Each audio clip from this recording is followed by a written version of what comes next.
Welcome back to the channel and welcome back to another edition of Where I Went Wrong.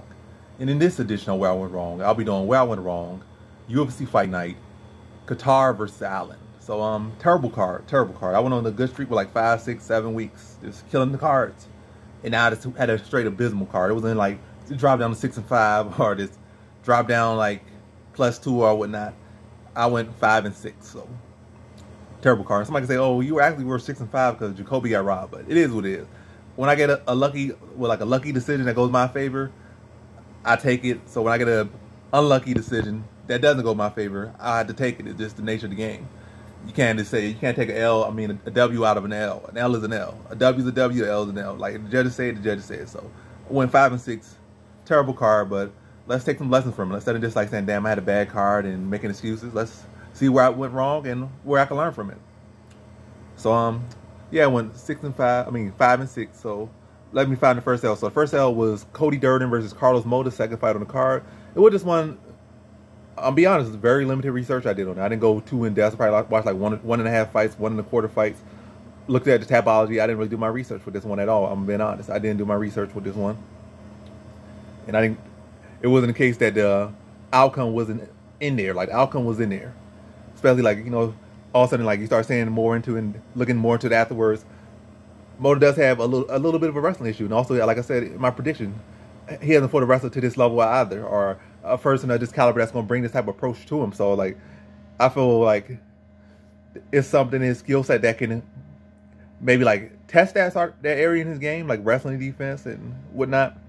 And then on the feet, he should be the better striker, or should be a do this and be a do that. But ultimately, I feel like there was like hindsight 2020.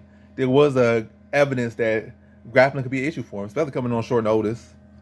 Could be an issue for him, and it was like, so it wasn't the case that wasn't out there. It's just that I didn't look hard enough. Like I said, short notice fight, and I did short notice research. I didn't really go too in deep. I was like, people hyped about this guy. Seemingly for a little bit of research, seemed like he could cause some problems. I was looking at the competition that he beat, not the competition he fought, but the competition that he has beaten. None of the guys have really been up to par, as far as UFC caliber. So like, ain't really a whole lot there. So kind of like I said, it's kind of banking on the guys who come in here needing that UFC shot. I mean, wanting that UFC shot for so long. He's gonna come here, prepared and ready to beat Durden. It's not like Durden's such a stud or anything, but Durden can cause issue for you. For like you're weak in that area now. I guess it's been supposed he's weak in that area. So going forward, he's gonna be weak in that area until proven otherwise. Obviously, I'm gonna say just anybody's gonna wrestle him, but you gotta at least be a pretty decent wrestler at maybe the lower level. Obviously, the upper level, I think they're gonna tool him, but lower level, you gotta be at least decent at that lower level. And after like you call this, but yeah, after that performance, I'm not very high on Mota. After that performance, I'm not very moved by Durden either. Like he's still who he is. I'm not saying that's like a negative thing. I'm just saying he's a lower level fighter. He didn't show no higher upper level. Like, oh, this guy, that's a performance that will say, oh, this guy can go somewhere in the division. I still think he's very much where he was before the fight. But hey, it's always better to be on a win than a loss. So a win's gonna be good for you, but it doesn't really change the narrative. I feel like anything his last fight showed more of a change in narrative than this one, but still, even that wasn't enough to say, oh, this guy couldn't really do something in the division or really a threat in the division. He could hold a spot and maybe pull out some plus money for you, potentially, at best. But as far as making a dent in the weight class, you can't do that. And Mota, if you can't get past him, what then you going to make if you can't get past a guy on the, bottom, like the lower end of the weight class? It really making your chance look very limited. And if anyone still got hype around you, maybe even start looking at finishes. Money might come in on finishing you in your next couple fights. Especially going to guys that can wrestle and got good grappling. I mean, he got a BJJ black belt or whatnot, but all black belts ain't the same. And that's enough about that one. But next one, this is my biggest L on the card. Steve Garcia versus Chase Hooper. And this one, like, I just got too much invested in Chase Hooper. Like, even like after I had already made my prediction, I was looking back like as far as on the betting side, but hey, that's a whole nother story. I said story. I started to sound like Mike Tyson. That's a whole nother story. The betting side, like I said, y'all want to get into that? Just come to the Discord or whatnot. Ask for it. I said the link or whatnot. But yeah, as far as betting side, like when I was looking at the betting side, like it caused me not to go invest as much in Chase Hooper. But I still had already made my pick. I'm not saying I would have changed my pick, but it had drawn me back and made me just like I think one parlay, like in fact, like 2 parlays with Chase Hooper instead of like 2 parlays in a straight pick of Hooper. It was like 2 parlays with Hooper. So we're looking at everything. Like I still was confident in him, and probably really might have been my most confident pick. Let's be honest. I'm gonna take the L as much as I can take the L. I mean, as much as I deserve to take the L, I guess. I ain't just trying to out here and just with a masochist out here just trying to get as much L's as I could get. But I'm saying, like, as far as in a growth sense, like, understand why I took that thing, admit to why I took that thing. I mean, admit, I guess, just take the full scope of my mistakes, I guess, so I can better grow from them and just admit all the stuff instead of trying to be like, sugar-coated. I was confident in Chase Hooper. He might have very well been my most confident pick, to be honest. Was he my best value pick? No way. Most confident, low-key, he might have been my best confident pick. So, yeah. I was really believing in his youth and his growth. I saw his improvement in his last fight. And I don't think it was just, on his end, he might say, oh, I made a mistake. I did this, I did that. I just think that is who he is, and he still needs to make improvements. Like, and on his side, like, he's taking his L in stride and stuff. He's doing what he needs to do with the L, but he got fully admitted. I don't think that was a mistake. I think that's his skill set, and he just got to continue to evolve and work on his hands. I think he's been working on his karate. He needs to work more on those hands, because his hands is still ain't up there. It wasn't a case of, oh, he did this, he did that. That's who you are. And I guess the thing to say with Chase Hooper, let's say how you kind of got to look at Chase Hooper for now. And I say forever, but for now, is that Chase Hooper, who else he lost to? I think Steven Peterson, I believe. So when he gone in, and also he almost struggled with this other guy, and he came back and like Hail Mary submitted him. But Steven Peterson, anyone that has a decent grappling background and maybe a little bit of age on them, maybe a little bit of age. I'm not gonna say decent bit of grappling that can at least neutralize his grappling and turn into a striking matchup will beat him. He could beat those guys that. But then again, let me say, the last guy he fought had grappling, but the other guy, style-wise, he was the guy that more so allowed himself to be a punchback in a lot of fights. He allowed his opponents to lead. But Steve Garcia, on his side, his flaw is like his striking defense. He's striking sloppy too, but Chase Hooper doesn't really have the power or technique to take advantage of Steve Garcia's sloppiness. So they both sloppy on the feet. Steve Garcia is packing more power. And that's what happened. Like 2 sloppy fighters on the feet. One guy got more power, one guy's probably actually more technical on the feet. Defensively, his technique is garbage on Garcia's side. But again, Hooper can't exploit that.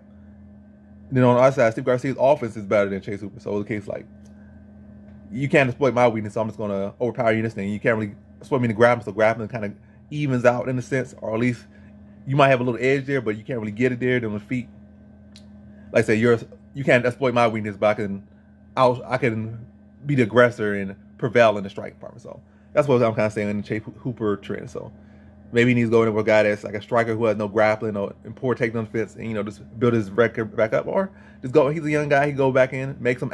I'm not saying actual. He has made actual improvements. I'm not taking away from him. He has made actual improvements, but make some more improvements. And like I said, the guy's still young.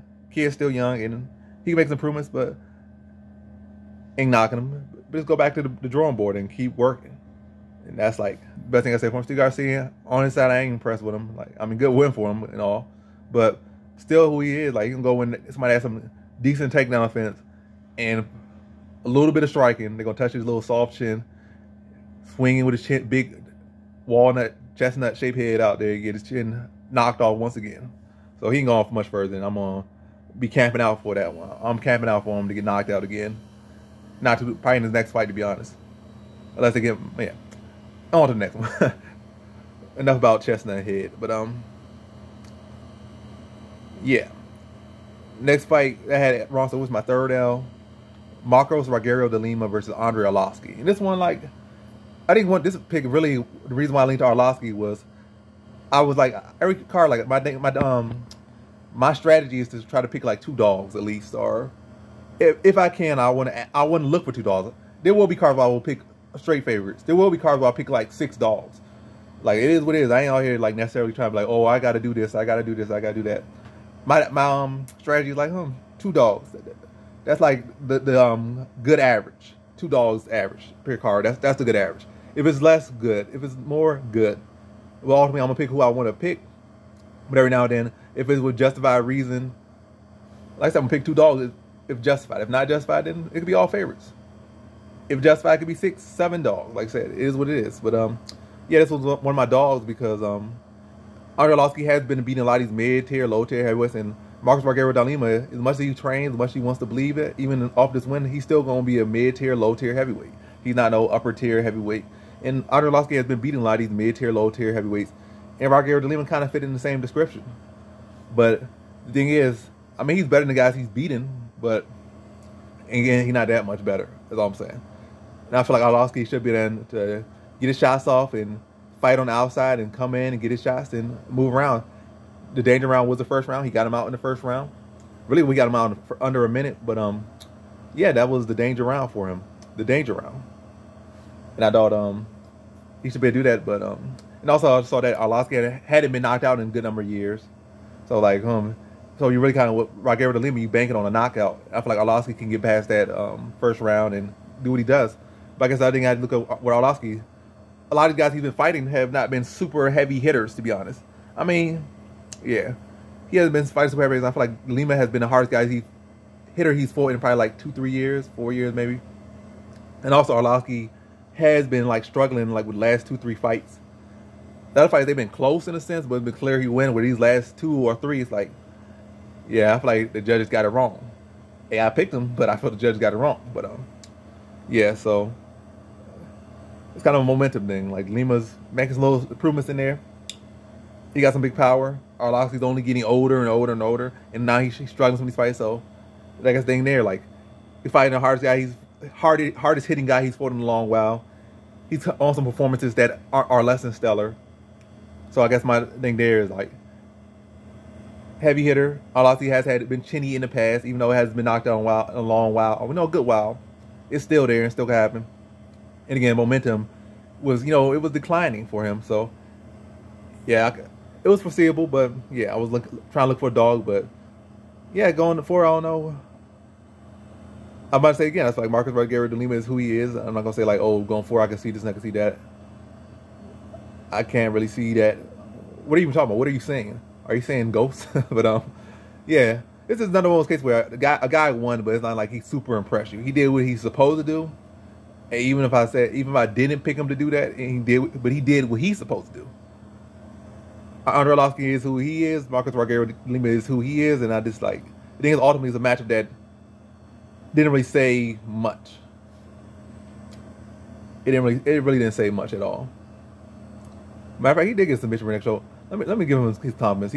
He showed good decision making. He didn't just try to burn himself out going for a knockout, or maybe trying to go for ground and pound and then guy recovers. Like, and he did like nobody was expecting him to go for a submission, so he hurt him, then he got a submission. So in the last fight, I saw a grappling improvement. In this fight, made a good mental note and adjustment. He probably could have got a TKO, but he made it safer, spent less energy, and got a submission. Still nonetheless same result, hand raised, and got a finish. So good on him for that. Ultimately, I'm like not super impressed, but I am low key impressed. So I'll give Marcus Rogerio de Lima that. But at the end of the day, I still see him as a mid tier, low tier. I'm saying he's a mid tier heavyweight. He's not a low tier heavyweight. He's a mid tier heavyweight. I'll give him that. So props to him. I see the adjustment. I feel like he really should. I picked him to lose his last fight. He lost his last fight, but I really feel like he should have won that fight. Also, he showed great heart and something that he didn't show in prior fights: the ability to dig in the final rounds instead of just gas out after the first round. So props on him that one, and props on him in that one. And now he has fully established himself from a low-tier heavyweight to a true mid-tier heavyweight. But that's kind of where I feel like his ceiling is. But hey, prove me wrong. Continue to prove me wrong. And hey, eventually people get on your bandwagon. Arlovski, I feel like he maybe go out there and be some more mid-tier heavyweights. But really, his path to anything, a title, has long since been done.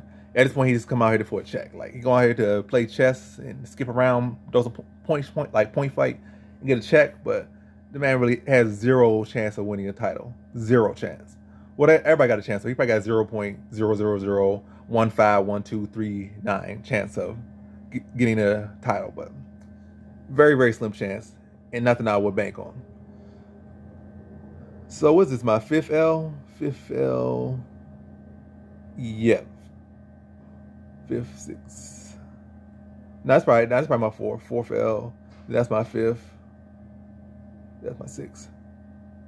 Sheesh. All right. So 4th L, we got Roman Dolidze versus Phil Hawes, and with this one, like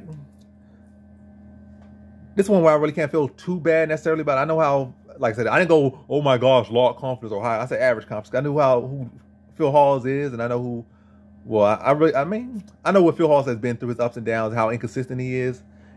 how some one moment he could look a bright star, a bright prospect, or a bright contender. Next moment he could just slip up and things just happen. But no knock on either guy. It just is what it is. I know Phil Hall's in that guy that's like consistently trustworthy to go out and perform. And it's not just about him. Dolizé put a good performance on as well. And really, as a matter of fact, this is really about Dolizé. Let's give him his props. Dolizé is he proved me wrong. I feel like at middleweight he was more so spending time cutting weight and not really improving himself. And even at this point, I'll say like he's super. I still feel like light heavyweight is a better weight class for him to maybe put on even more muscle or just condition himself even better, get in best shape he can get physically, and just focus more so, like I said, eating right, doing right, and then working your skill set instead of spending time trying to make middleweight. But nonetheless, he showed that the danger he has in the grappling department, where I feel like so far in the UFC up to this point, he was more so like he didn't really show those threats. Like he showed like in some fights where he grappled, he just looked like so disinterested and just like so laid back with it. In this fight, this is the first fight I've seen him as far as in the UFC have a purpose on the ground, and he was able to do some serious damage in the little time he did have him in a grappling situation. So Dolizé like showed his the threat he can be in the grappling department, and like he is a more promising fighter at middleweight now. I'm not saying he's gonna be no top 10 guy or no top 5 guy or no real threat to the title, but the guy definitely can have a life here at middleweight, and like by having a win right now over a guy that's been doing pretty well and got some pretty decent wins in the weight class already. Roman Dolizé shows now on a 2-fight winning streak, a 2-fight stoppage streak, that he does have some life in his weight class and he can go on and make some impact in the weight class. Matter of fact, he has already made some impact in the weight class, especially with this win. So good win for Dolizé. Sure that his grappling is more so than this positional and control, but like he's actually a submission threat. And he's actually, you can't play with him on the ground at all. Like the guy's lethal on the ground. They showed an improvement strike, but I think really at that point, Phil Hawes had already been messed up, and he was on one leg. And it's not like Phil Hawes ever had the best technical defense. So you're on one leg and your defense already never that great. And Dolizé just took advantage of a wounded animal, a wounded prey. But good win for Dolizé. I ain't gonna say this is another performance where, oh my God, it's this guy.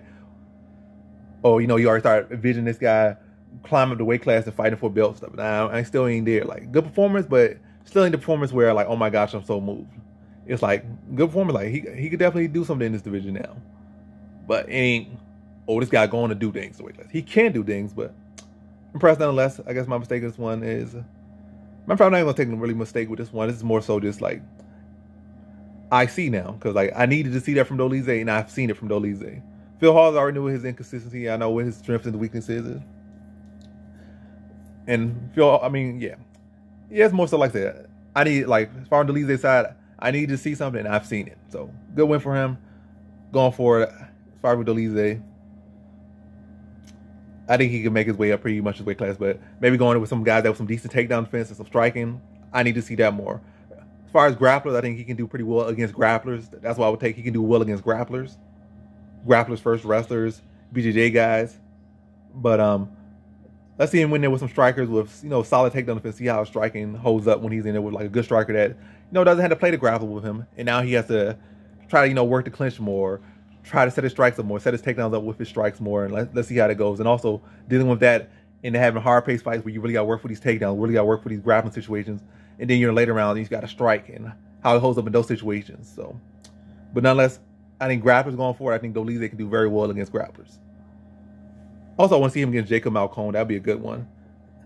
I might have to say I favor him over Malcone right now, but then again, Malcone is just so relentless, and we don't know where his BJJ. Matter of fact, I think he is a BJJ competitor, so actually Malcone might actually have advantage, and his pace is so crazy. So, matter of fact, Malcone probably be the one to win that one. So, but interested to see matchups like that going forward, and then again that striker matchup with solid takedown defense, how he'll deal with those guys. So, good win for him. Next one we had in the, I'm not gonna say the whole weight class. Khalil Roundtree Jr. versus Jacob Jacoby. Khalil Roundtree Jr. versus Dustin Jacoby. And with this one, it is what it is. I said in the video that, in both videos, that my record with Roundtree is horrendous, and ultimately Jacoby lost his one, Roundtree won. So when I don't pick him, he wins. When I pick him, he loses.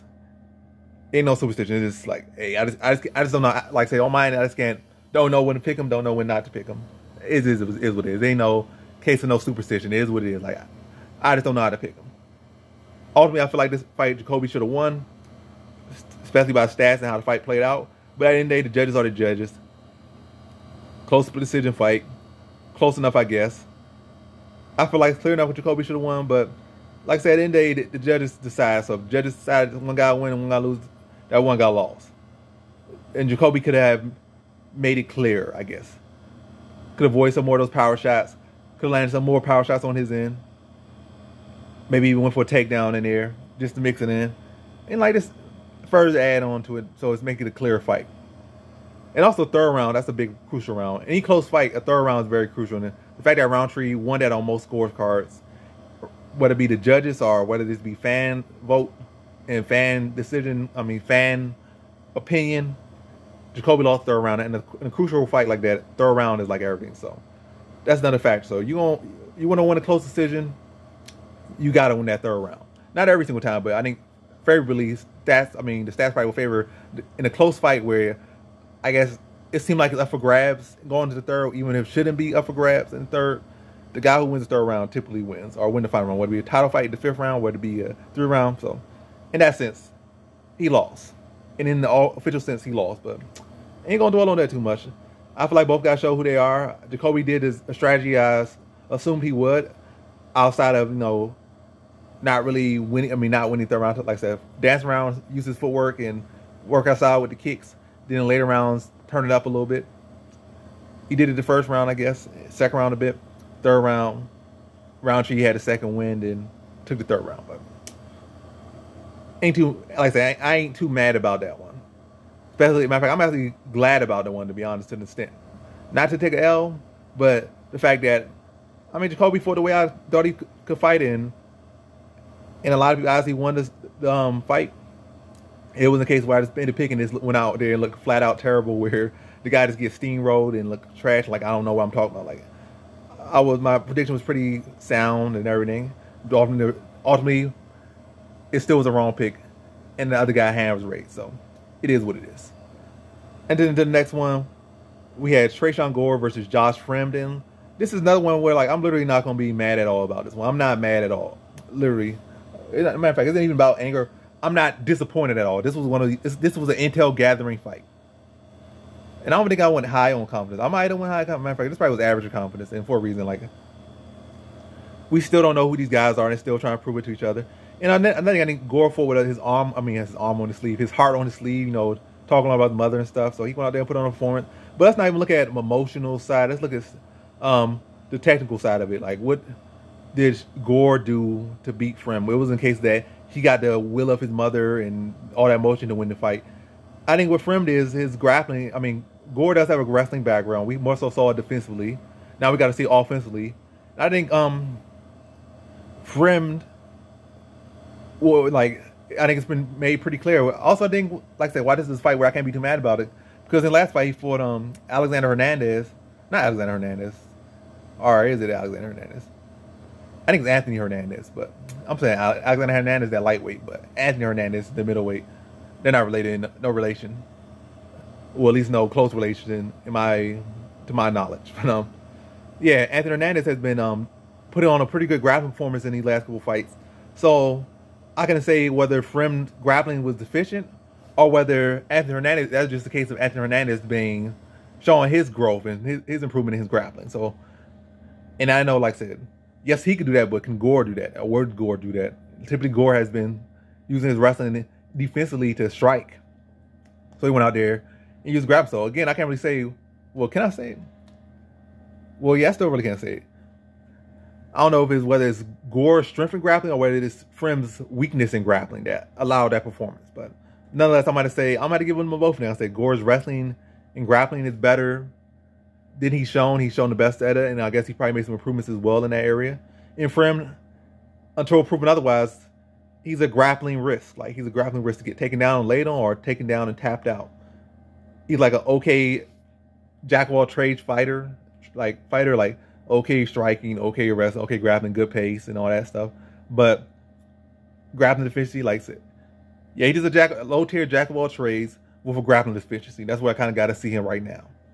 And so it's really not too much life for him in the UFC. He showed good toughness in the last fight against Anthony Hernandez, but that's about it. And now I'm like, yeah, I gotta put him in that category right now. So he's looking like you put the red mark on him, you put the death flag on him, like fade this man, going on with somebody decent, bet a big chunk against him. But yeah, now to the next one. Matter of fact, that was my last L. So that's my last L there. It is what it is. I'm gonna take this as an Intel card, like, cause let's see, like, well, not Jacoby, but Dolizé, that's Intel Gathering, Gore and Frem, Intel Gathering on both those guys. I think that's like what I take for most of those fights. Really, where I could take a good chunk from, and analyzing those fights, like I said, because especially like Treson Gore, Josh Freeman, or Dolizé, those are guys where you still need a lot more tape on them. Like you want that tape on them. You needed that tape from them, and now you got it. This for the rest card is what it is, but those three like particular fighters, it'll definitely help going forward to better predict their fights going forward and how that predict their fights going forward. It's simple as that. But now to the main event. Just gonna say I didn't get this one wrong. Got this right. Arnold Allen versus Calvin Kattar. I said decision. It was a TKO due to his leg injury for Calvin Kattar. But let's be real. Calvin Kattar was getting picked apart the whole fight. It would have went that way. It wasn't one of the cases where like Yair Rodriguez, where it's just a freak injury. Yair Rodriguez versus Brian Ortega is a freak injury, or it was Tom Aspinall, like literally like 10 seconds fight freak injury or something. He was getting picked apart, and like Aaron Allen was already showing like I had him hurt. I swarmed him a little bit. Then I like said, this guy hasn't been stopped before, and I got 5 rounds, so let me pull off. So Aaron Allen's already showing the intellect that he's not gonna go out there just burn himself out. Like, I could hurt him, I could touch him at will, and I'm not gonna force nothing. If a finish would have eventually materialized in that one, he would have got it. But other than that, he wouldn't have forced, and he would have continued his probably leg kicks, jab, straights, and just pick apart Kattar for like 5 rounds. Kattar probably would have tried some rallies, but it would have been nothing of significant note with him. Yeah, Arnaldo would have probably just won a dominant decision over Calvin Kattar. So the injury just means nothing in a sense. For him, it means something, but in reality, death flag was already on there. He wasn't winning that fight. You would say, well, he was this without your hero, your boy Calvin Kattar was not winning that fight. Let's just be honest. No delusion. He was not winning that fight. He was not winning that fight. If you thought Calvin Kattar was like without injury, he would have turned something up. He wouldn't have done nothing.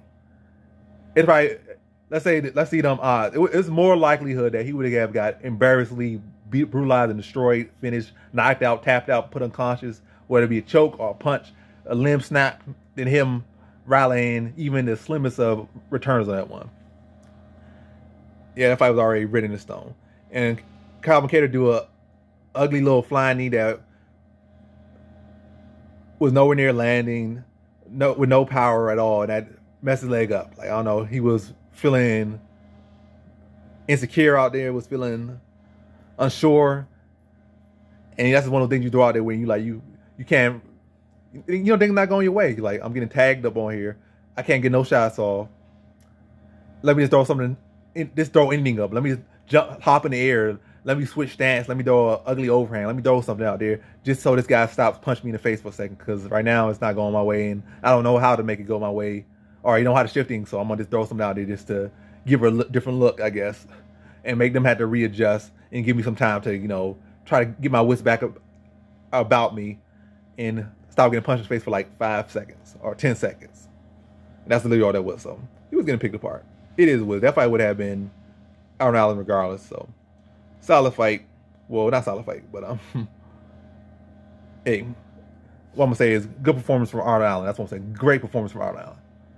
Did it in the way he went in it, but his work had already shown. Like, the fight had already been, you could already see how the fight would have went regardless of injuries. So good performance by Aaron Allen, good improvements, and good continued growth. And this guy continue working on that, and he could potentially be a good threat for Volkanovski, which is right now, Volkanovski will still tear him up. But continue improvement, still a young guy, still under 30. Especially if Volkanovski's only going to get older. Like, this could be a guy that could potentially take Volkanovski out maybe in 2-3 years when Volkanovski's like 36 or 37. But yeah, good performance for Aaron Allen. Terrible card for me, but 5-6, 5 of 11. But going to try to take my lessons and go into the next card and look better, and then the next card and try to look better. I'm just gonna say right now, before, like, y'all made it this far. I don't know. This next card look kind of sketchy. So maybe the next card, maybe not this card, but maybe the card after this card. But hey, I'm gonna try my best. and do what I can with what I have and what I know or what's out there. But that's the video. Thanks for watching. Like, comment, subscribe, and come back for more videos. Peace.